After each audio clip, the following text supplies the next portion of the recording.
Jesus is speaking. I tell you the truth. The man who does not enter the sheep pen by the gate, but climbs in by some other way, is a thief and a robber. The man who enters by the gate is the shepherd of his sheep. The watchman opens the gate for him, and the sheep listen to his voice.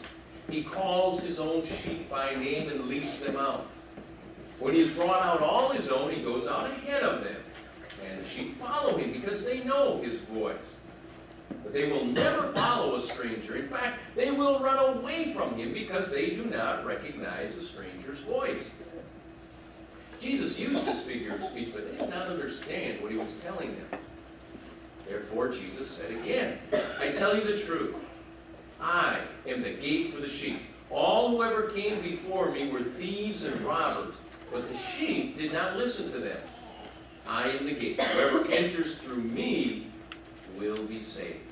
He will come in and go out and find pasture. The thief comes only to steal and kill and destroy. I have come that they may have life and have it to the full.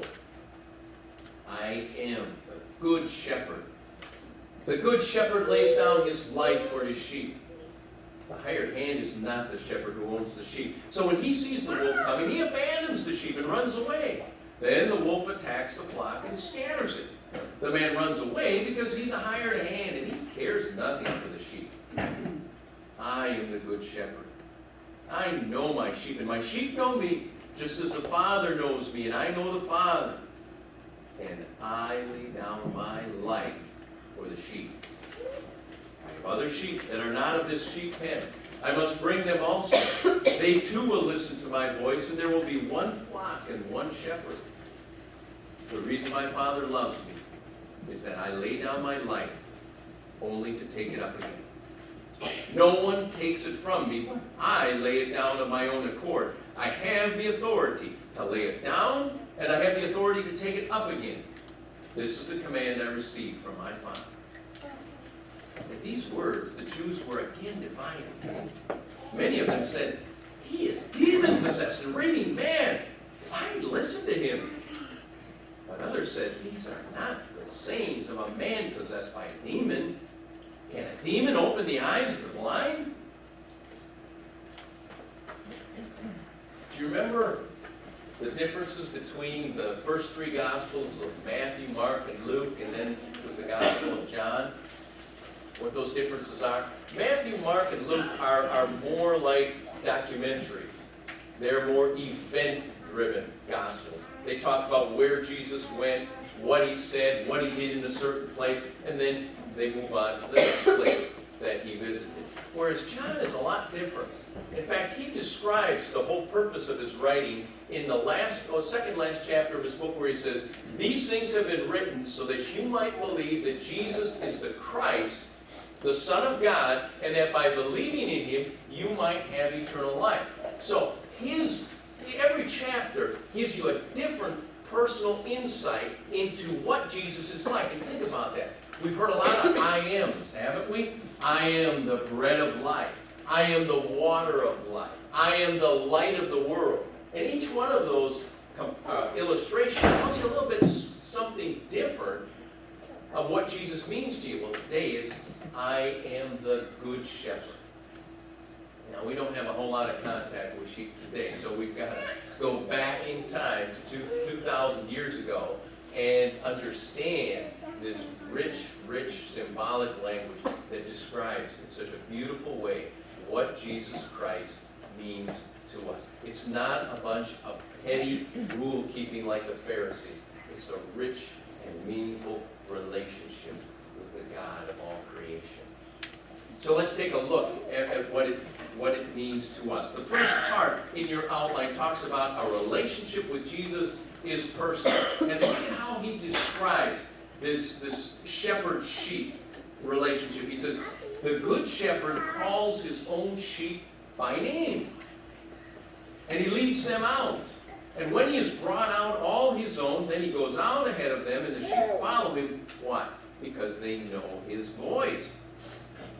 I am the good shepherd. I know my sheep, and my sheep know me.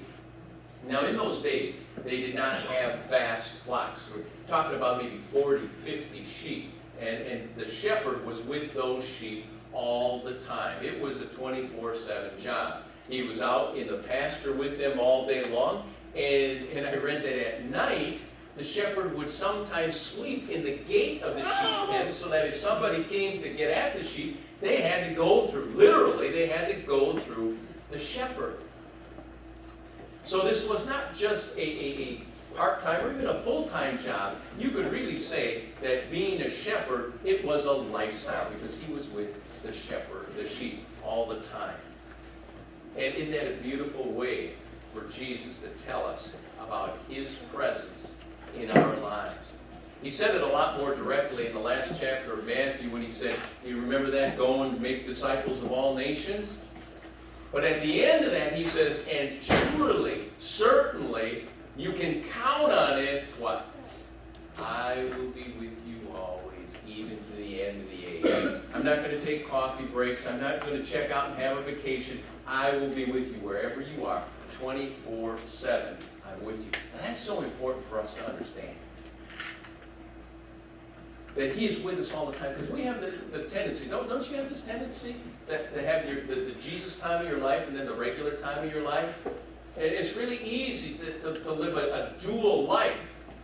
When we're in church, when we're reading our Bibles, when we're praying, that's Jesus time. And then all the other time is, well, that's our regular time. That's real life, we even say. The real world. Well, now I got to go into the real world. And Jesus doesn't make any kind of distinction like that. Now think about that. If we divide up our lives, does that mean that Jesus is not there? Like, okay, now if we leave church and then we go back to our regular lives, does that mean that Jesus stays here at the door? And go, how come you're not taking me along? Is he not with us? Well, certainly he's with us. Whether we are with him or not isn't the point. He's with us. It's almost as though, imagine this. This would be a good way to wake up every day. You wake up and you look and there Jesus is in a chair right next to your bed. Oh, you woke up. All right, let's go. Have breakfast and I'll be at the door and we'll walk out and I'll lead you the whole rest of the day. Now he's going to be there. He's going to be leading us. The whole point is, are we going to be following him? And that's the big question. Are we going to follow him? Are we going to remain in his presence? Or are we going to decide that we're going to take life on our own? We're going to go our own way. But is that the smart thing to do? Have you had the experience where you make all sorts of plans and none of what you planned turns out the way you thought it was going to happen? How much control do we really have over our lives? You know, you after the Super Bowl, you get these interviews of the guys who are the MVP, you know, and they seem to have it all under control, don't they? It's like, you know, well, I did this and this and this and it all worked out.